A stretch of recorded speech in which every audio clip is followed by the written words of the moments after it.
روز نبی کریم صلی اللہ تعالیٰ علیہ وسلم نے مکہ اور مدینہ کے درمیان میں اس پانی کے مقام پر جسے خم کہا جاتا ہے کھڑے ہو کر خطبہ دیا، جس میں اللہ تبارک و تعالیٰ کی حمد و ثنا کی اور واعظ و نصیحت فرمائی۔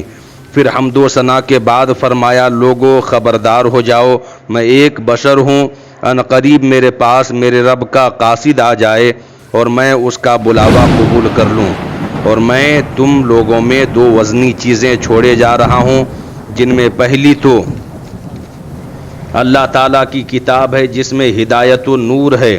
تم اللہ تعالیٰ کی کتاب لو اور اسے مضبوطی سے پکڑ لو۔ پھر کتاب اللہ پر ابھارا اور ترغیب دی۔ پھر فرمایا، دوسری چیز میرے اہل بیت ہیں، اہل بیت کے متعلق اللہ تبارک و تعالیٰ سے ڈراتا ہوں۔ میں تم کو اپنے اہل بیت کے متعلق اللہ سے ڈراتا ہوں، میں تم کو اپنے اہل بیت کے متعلق اللہ تعالیٰ سے ڈراتا ہوں۔ حدیث ثقلین کے آخری جملے پر جسے نبی کریم صلی اللہ تعالیٰ علیہ وسلم نے 3 بار فرمایا ہے، بڑی اہمیت و فضیلت کا حامل ہے۔ اس سے یہ مطلب حاصل ہوتا ہے کہ نبی کریم صلی اللہ تعالیٰ علیہ وسلم اپنے اہل بیت کے متعلق اپنی امت کو یہ یاد دہانی فرما رہے ہیں کہ میرے اہل بیت کا بہت زیادہ خیال رکھنا، ان کی تعظیم و تکریم میں کبھی فرق نہ آنے دینا اور ان کے حقوق وغیرہ برابر ادا کرتے رہنا۔ اور دوسری بات جو اس حدیث سے حاصل ہوتی ہے وہ یہ ہے کہ نبی کریم صلی اللہ تعالیٰ علیہ وسلم غیب دان نبی ہیں۔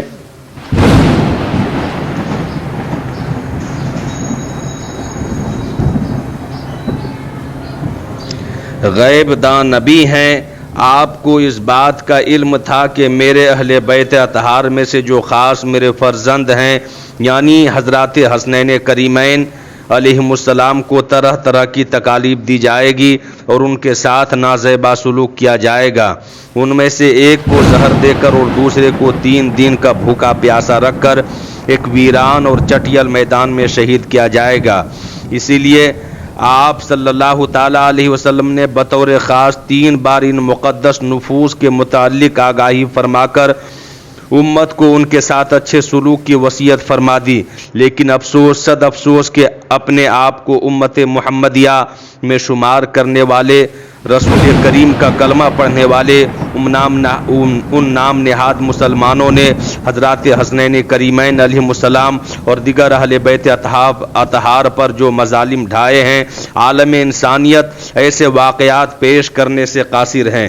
تیسری بات یہ ہے کہ حدیث ثقلین میں خطاب صحابہ کرام سے ہو رہا تھا، تو آپ غور فرمائیں، جب صحابہ کرام سے اہل بیت اطہار کے حقوق کی تائید فرمائی جا رہی ہے تو ہم تم کس شمار میں ہیں؟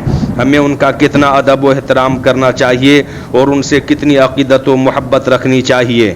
اسی قسم کا ایک اور اہم خطبہ حجۃ الوداع میں عرفہ کے دن نبی کریم صلی اللہ تعالیٰ علیہ وسلم نے ہزاروں صحابہ کرام کے سامنے میں بیان فرمایا۔ حضرت جابر فرماتے ہیں کہ میں نے نبی کریم صلی اللہ تعالیٰ علیہ وسلم کو آپ کے حج میں عرفہ کے دن دیکھا، جبکہ آپ اپنی اونٹنی قصوہ پر خطبہ پڑھ رہے تھے۔ میں نے آپ صلی اللہ تعالیٰ علیہ وسلم کو فرماتے سنا کہ اے لوگو، میں نے تم میں وہ چیزیں چھوڑ دی ہے کہ جب تک تم ان کو تھامے رہو گے گمراہ نہ ہوگے، اللہ تعالیٰ کی کتاب اور میری اطرت یعنی اہل بیت۔ اس حدیث پاک میں بھی سرور کائنات صلی اللہ تعالیٰ علیہ وسلم نے خود ارشاد فرمایا کہ اگر تم ہدایت چاہتے ہو اور گمراہی اور ضلالت سے اپنے آپ کو دور رکھنا چاہتے ہو تو میرے اہل بیت کا دامن تھام لو، کبھی گمراہ نہ ہوگے۔ یہ ارشاد عالی بھی صحابہ کرام جیسی مقدس جماعت سے ہو رہا ہے۔ اس سے آپ اندازہ لگائیں کہ اہل بیت اطہار کا درجہ کتنا بلند و بالا اور اعلیٰ و عرفہ ہے کہ صحابہ کرام سے فرمایا جا رہا ہے کہ اپنے آپ کو اہل بیت اطہار سے وابستہ رکھو، تو تم اور ہم کس شمار و قطار میں ہیں اور ہمیں اہل بیت اطہار کا دامن تھامنا کتنا ضروری اور اہم ہے۔ اللہ تبارک و تعالی ہم تمام لوگوں کو حق بولنے سے زیادہ حق پر عمل کرنے کی توفیق رفیق عطا فرمائے۔ آمین بجاہ سید المرسلین صلی اللہ تعالی علیہ وسلم۔